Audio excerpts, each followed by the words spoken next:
की लगनिया में बुरा बाटे हाल, अरे अब की लगनिया में बुरा बाटे हाल। दया करी महाकाल ना तो चल जाई माल, दया करी महाकाल ना तो चल जाई माल। लागत वे छोड़ के जाई ससुरार, लागत वे छोड़ के जाई ससुरार। दया करी महाकाल ना तो चल जाई माल, दया करी महाकाल ना तो चल जाई माल। संदीप बाबू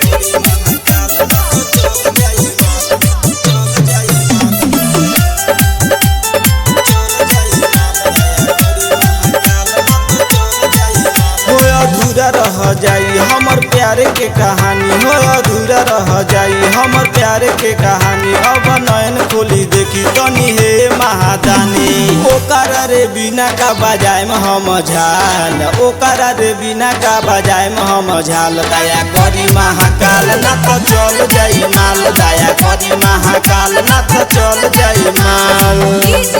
संदीप बाबू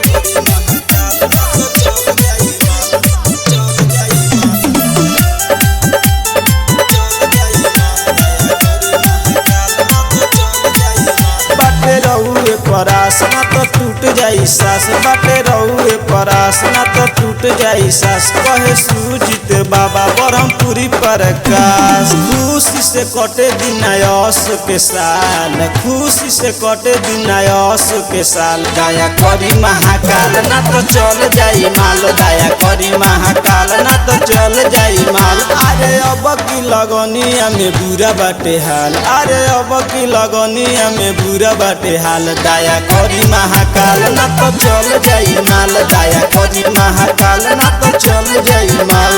लागत वे छोड़ के जाई ससुरार, लागत वे छोड़ के जाई ससुरार। दया करी महाकाल ना तो चल जाई माल, दया करी महाकाल ना तो चल जाई माल। ये बाबा नजर फेरी तिरलो की रिकॉर्डिंग स्टूडियो छावड़ा दानो।